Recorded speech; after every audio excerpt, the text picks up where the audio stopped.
Coming up on the Mindful Midlife Crisis.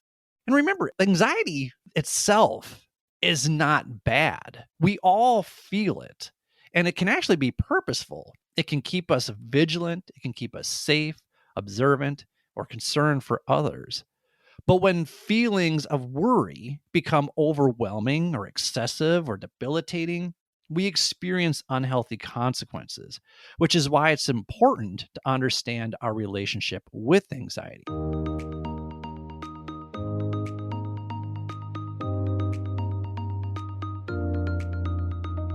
Welcome to the Mindful Midlife Crisis, a podcast for people navigating the complexities and possibilities of life's second half.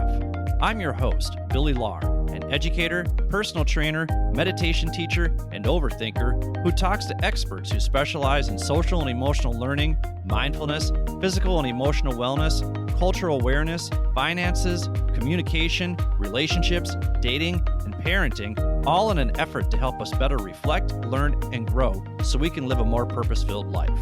Take a deep breath, embrace the present, and journey with me through the Mindful Midlife Crisis.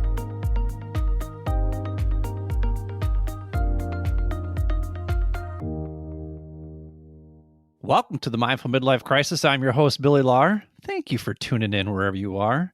The purpose of this show is to help others navigate the complexities and possibilities of life's second half. One way I do that is by providing a platform that gives people the space and permission to share their expertise and life experiences so you can use that information to enhance your life with whatever you find relatable and practical.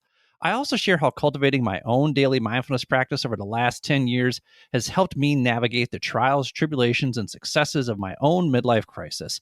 And I'm teaching you how to navigate life more mindfully through my virtual mindfulness sessions. My mindfulness practice has helped me process my ruminating thoughts, anxiety, and stress in a much healthier and productive way by reducing my emotional reactivity and impulsive behavior, which in turn has helped me improve my relationships and communication with others. And listen, as someone who's in the thick of a major midlife pivot right now, which I'm going to talk about today, you're going to get it in full force. I also use these skills and resources to help me reflect, learn, and grow because, trust me, there are still days like today when I am a hot mess. Just know that you are not alone in your experience. So if you're looking for a community to help you better navigate whatever you've got going on these days so you can take inspired and intentional action to jumpstart your life, join our Mindful Midlife community at www.mindfulmidlifecrisis.com. I also just released my Mindfulness for Anxiety course for those of you out there who struggle with having an overactive mind and anxious thoughts, something I definitely know a thing or two about because the whole reason I started practicing mindfulness in the first place is because I had allowed my anxiety to spiral out of control. So I put together this course to teach you many of the same skills I've used over the years to help me manage those anxious thoughts and feelings in a much healthier way. And in this course, we define what anxiety is and what it looks like for each of us. We identify the difference between fear, rumination, and anxiety. We identify the sources of our anxiety as well as what triggers our anxiety. And we tap into the somatic experience of what anxiety feels like in the body, which is what has helped me manage my anxiety the most. So, if you or someone you know has been struggling with anxious thoughts, feelings, and emotions, visit www.mindfulmidlifecrisis.com and click the Courses tab to get started. If you're a member of the Mindful Midlife community, you get 20% off this course, as well as all future courses. I'm also offering one-to-one coaching sessions at a screaming good deal for anyone who purchases this course, because I want to make sure that you're getting the most out of the skills and strategies I'm sharing with you. This week, I thought I'd share with you some of what I cover in this Mindfulness for Anxiety course so you can get a better understanding as to how mindfulness can help you better regulate an overactive mind that's generating a lot of anxious thoughts. I'm also going to share how an anxious moment this morning tripped me up a bit. And just so you know, I do use a few F-bombs in that story because I feel they're necessary. So if you have kids in the car, set them on the side of the road and make them walk. It'll build character. What do I know? I don't have kids. All right. So let's talk about anxiety, something I know a thing or two about. Anxiety is a struggle that can impede our performance or impact our relationships. So the purpose of my Mindfulness for Anxiety course is to get you to examine what anxiety looks and feels like while also offering some mindfulness practices that I also use because I too am still managing my anxiety, as we'll come to find out. And the purpose is to help you build your resilience to anxiety and directly manage anxious thoughts, feelings, and emotions.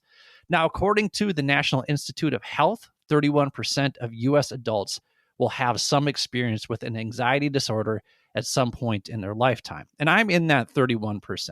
I often share my struggles with anxiety on the show, and I'm going to do that again today. That's part of the reason why I started this podcast 2.5 years ago. I wanted to show you what anxiety looks like through my own experiences. That's why I included the phrase midlife crisis in the title, because often what we think of as a crisis is really just a spiraling of anxious thoughts. And if we allow those anxious thoughts to spiral for too long, they can really become debilitating. But then the antidote to the midlife crisis, in my opinion, is cultivating a daily mindfulness practice. So, although some of us may be going through a midlife crisis, or even if you're just going through a midlife pivot, a midlife transition, all of that carries with it anxious thoughts, feelings, and emotions. But we can do all of those things more mindfully so we can better navigate life's complexities and possibilities. So, what do we mean by anxiety anyway? Well, the Mayo Clinic identifies symptoms of anxiety as feeling nervous, restless, or tense, having a sense of impending danger, panic, or doom, having an increased heart rate, breathing rapidly or all the way to hyperventilation. There you have sweating, you tremble, you feel weak or tired, you have trouble concentrating or thinking about anything other than the present worry. You have trouble sleeping. You experience gastrointestinal problems. You have difficulty controlling the worry, and you have this urge to avoid things that trigger that anxiety. And I can honestly say that at some point in my life, I have experienced each of these. In fact, I still experience them from time to time. I'm going to talk about that here today. It's just that now they're less intense than they used to be. They're not as debilitating as they used to be.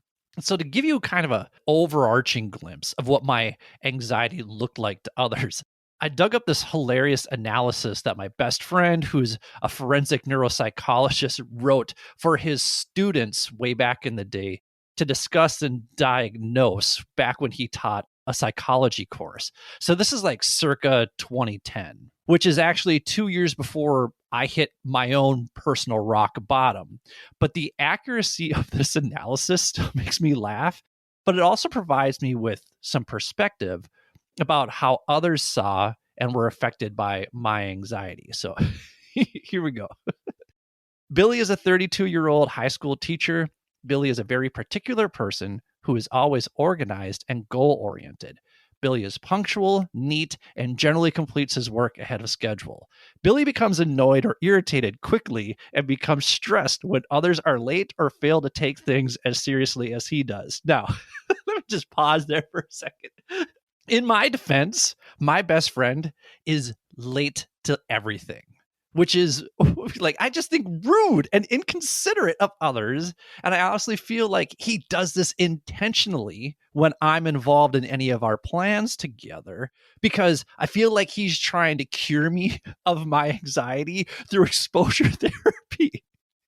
And it's not working. It's just exacerbating my anxiety. So anyway, I digress. He goes on to say, Billy admits to having problems with anxiety and nervousness his entire life, which motivate his consistent goal-oriented behavior. Billy admits tardiness stresses him out, especially when that jackass does it, and time is always of the essence. So that is spot on analysis, by the way, as is this next part, unfortunately. He says he spends nearly all of his free time worrying.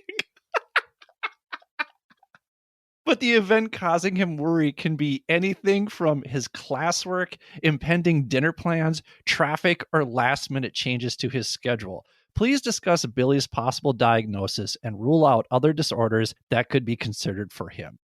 So, the most logical diagnosis for a nut job like myself is general anxiety disorder.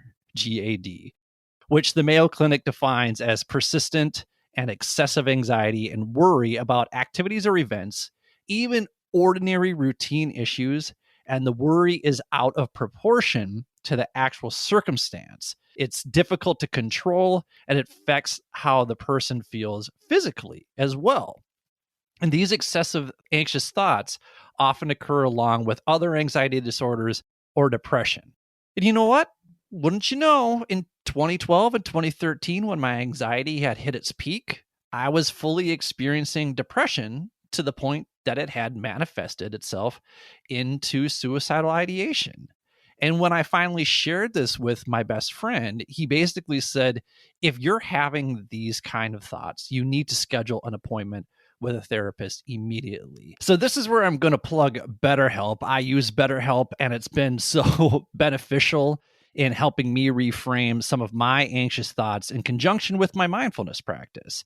If you go to the show notes, you can use my referral code to get a free week of BetterHelp, even if you're not having anxious or depressive thoughts, but you just need someone to help you see things differently or gain some clarity around something you're stuck on. Give BetterHelp a shot. If you're like, I don't want to do BetterHelp, I've got a different therapist in mind, that's fine. Therapy is important. Therapy works. Find yourself the therapist that is best for you, and I can almost guarantee that you will feel better. Anyway, it may sound like I'm making light of my anxiety, but I'm able to do so because even though I still struggle with anxiety from time to time, it's far less intense. And more importantly, I'm just not that person anymore. I shared this quote from Eddie Vedder from Pearl Jam way back in episode 3. I'm a big Pearl Jam guy. When I chronicled my entire struggle with anxiety, that goes, that guy you used to be, he's still in the car. He'll always be in the car. Just don't let him drive. He might be shouting out directions, but whatever you do, don't let him get behind the wheel. Now, every now and again, I fall asleep at the wheel only to wake up to realize my foot is still on the gas and my anxiety is steering. I'm still behind the wheel, but he's just sitting in the passenger seat, smiling at me like a creep. And the next thing I know, I've lost 20 to 30 minutes of my life because I let things slip away from me. I talked about this in episode 87 when I almost let an anxiety attack keep me from renting a scooter when I was in Chiang Rai, Thailand. And about an hour ago, I got caught up in some anxious thoughts. And when I reflect on the origin of those anxious thoughts, it's just so ridiculous that I'm like, should I even share this story? But you know what? Yes, I want you to understand how irrational thinking can lead to an anxiety attack. So, if you're watching this on YouTube, and yes, we do have a YouTube page where you can watch the episodes and you can access free audio guided meditations there. Just look for the Mindful Midlife Crisis podcast on YouTube. You may see some yellow Post-it notes on the wall behind me. And what I'm doing with those is I'm tracking my habits. And the reason I put them on Post-it notes instead of in my phone is because the phone is just too much of a distraction for me. And the Post-it notes are more tactile because I have to write them out each week. And then I circle them when I complete a habit or I cross out the days I don't complete a habit. And I have things on there like get out of bed by 7 a.m. and eat breakfast by 9 a.m. and do my morning mobility and do my morning meditation by 9 a.m. All things that are part of my normal morning routine that I talked about in episode 79, if you're curious. And the reason I'm doing this is because I'm far more productive throughout the day if I'm in a routine. And since I've been traveling the last 2 years, I've fallen out of my routine and I can feel how it's impacting my mood and my productivity. So anyway, this has been an off week for me. I have been going to bed later because a friend of mine who went to the US for a week is now back in town here in Seoul, and I wanted to see her. And then I had a going away party on Wednesday. And then last night, after the rooftop meditation session I lead with the Soul Share community, I noticed a light show down by Han River. So I was like, what's that? Because I love light shows. I absolutely love digital media and light shows. I like fireworks. I just like bright, shiny things. Maybe why I like Seoul so much, because it lights up beautifully at night. Anyway, I went down there and basically they were testing the lights for this huge BTS 10-year anniversary bash that they're throwing this weekend. And if you're wondering if I'm going to this event, yes, I definitely am, because I do not understand the BTS phenomenon, and I want to be completely immersed in the chaos that is going to ensue at this event. Based on this light show practice run that they did last night, this event is going to be bananas, and I'm all for a K-pop culture lesson while I'm here, because I only have a few weeks left before I head back to the States. I actually bought my plane ticket yesterday. It was a little bit of a bummer, I'm not going to lie. And if you're like, well, wait, what's BTS? It's basically the Korean version of New Kids on the Block or Backstreet Boys or NSYNC. I am team NKOTB. I'm curious, what team are you? Shoot me a message on Instagram at mindful_midlife_crisis or email me at billy@mindfulmidlifecrisis.com. Let me know who your favorite boy band was back in the day, and don't act like you didn't have one, tough guy. All right? Also, 98 Degrees fans will be blocked.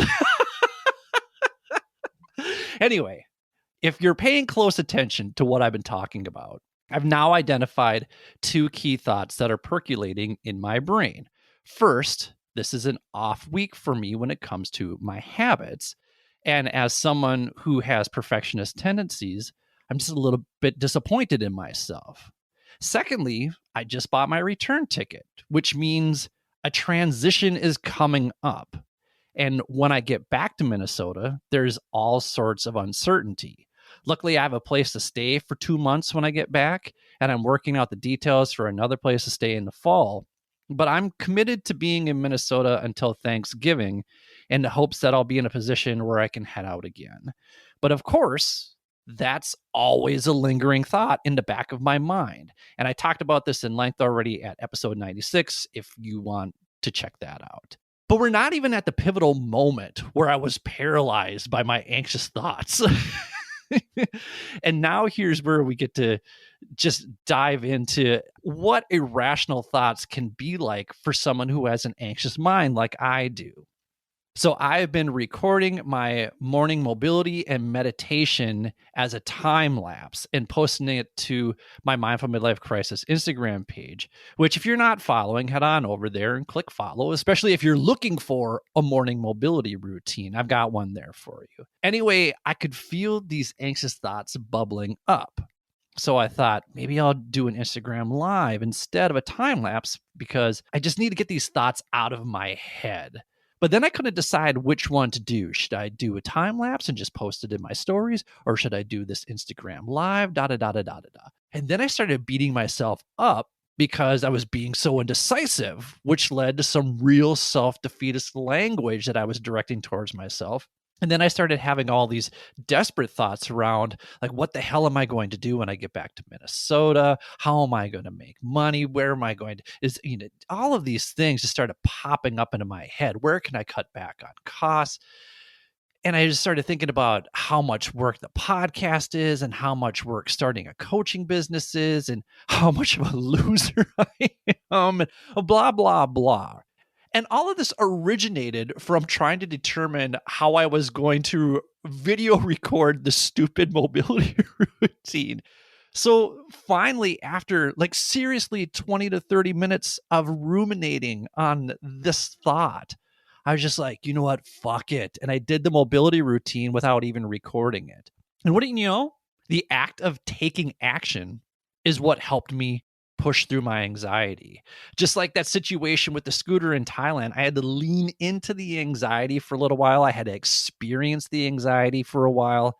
And then finally, I pushed through the anxiety. Now, do I wish I wouldn't have let those anxious thoughts consume so much of my time? Of course. I'm sure there are a lot of you out there who are like, thinking that much must be exhausting. And you want to know what's funny? I once had a woman tell me that on a date. She's like, oh my God, thinking as much as you do must be physically exhausting. And I was like, it is. It totally is. And even Brian on the bass, way back in the day, he was like, what else would you do if you weren't worrying about something?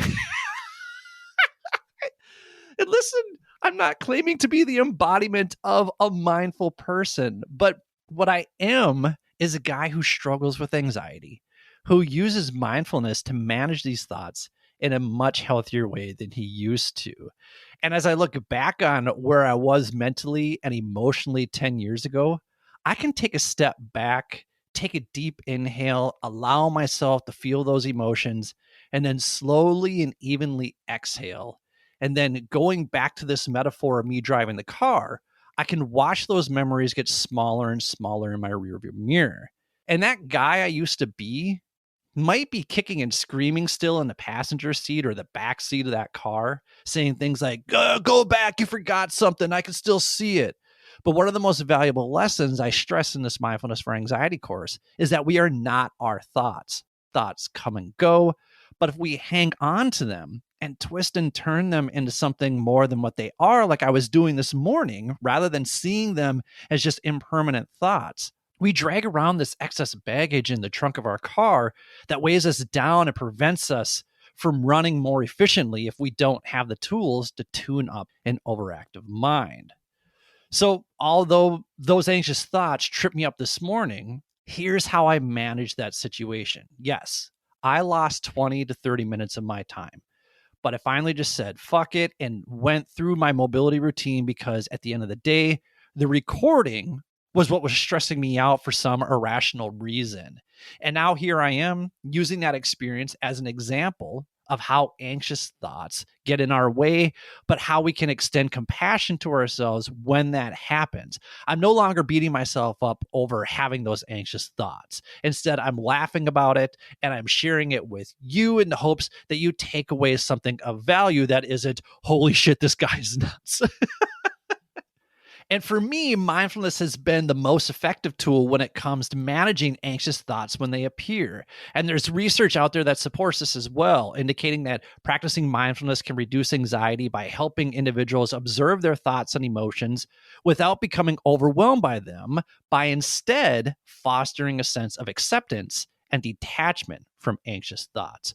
One popular technique is called mindful breathing. This is the most basic form of mindfulness. I actually have a beginner meditation on my YouTube page, and we do this. We do mindful breathing if you want to check that out. It's the foundation for our mindfulness practice. It's a lot of what we do when I do the virtual sessions if you're part of the Mindful Midlife community. Mindful breathing involves focusing your attention on your breath, observing each inhalation and each exhalation. This simple practice can help calm the mind and reduce anxiety in the moment. In the Mindfulness for Anxiety course, we talk about strategies like name and tame. And I've talked about this in several episodes as well, most notably in episode 34, where we discussed the language of mindfulness with Brett Hill. And I shared how I would name and tame anxiety when I started feeling it stir around in my body because I was able to connect to the somatic experience of what an anxiety attack felt like in my body, which is why we use another technique in the course called the body scan. And I've got a couple of those on the YouTube page as well if you want to check those out. Basically, you are systematically bringing awareness to different parts of your body and relaxing any tension you might be holding. And these practices, mindful breathing and the body scan, can make a notable difference in anxiety management when you incorporate them into your daily routines. And remember, anxiety itself is not bad. We all feel it, and it can actually be purposeful. It can keep us vigilant, it can keep us safe, observant, or concerned for others. But when feelings of worry become overwhelming or excessive or debilitating, we experience unhealthy consequences, which is why it's important to understand our relationship with anxiety. So, I'm going to give you a little bit of homework before next week's episode. So, here's what I want you to do. I want you to write out your responses to the following questions, and then I want you to bring them to next week's episode.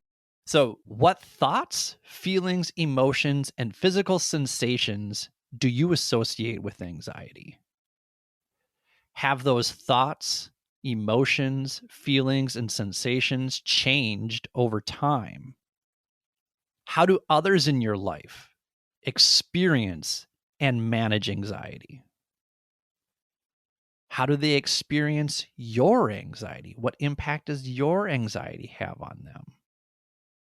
Are there any patterns of anxiety that you notice, things that come up? Maybe it's somatic. Maybe it's how you respond. Maybe it's how you avoid. Who shares a similar experience? Maybe it's me. Maybe you need to talk to me about it. I always welcome a phone call, a video chat, a message. So let me know, hey, I have some of the same experiences that you have. And then finally, whose experiences differ? I once dated a woman and I told her, like, you just don't understand what it's like to have anxiety. And she said, no, I get that part of it. You're right. I don't get your anxiety, but you don't understand what it's like to not have anxiety, and she did it. Like she was an extremely rational thinker. So our experiences differed so much. Brian on the bass and our experiences differ so much when it comes to how we manage anxiety, how we manage stress. So it's important to take a look at those as well.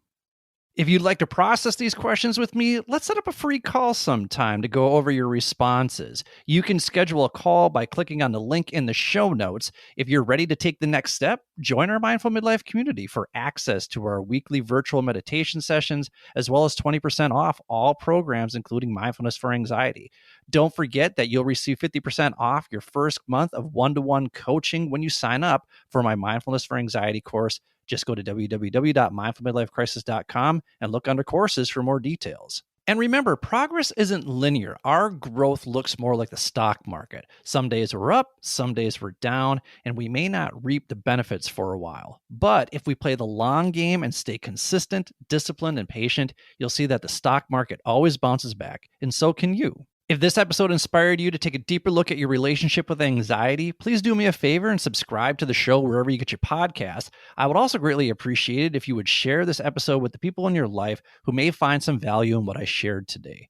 Remember, the purpose of this show is to help you navigate the complexities and possibilities of life's second half, and I hope this free and useful information provides some insight that will help you reflect, learn, and grow. So with that, this is Billy. Thank you for listening to the Mindful Midlife Crisis. May you feel happy, healthy, and loved. Take care, friends.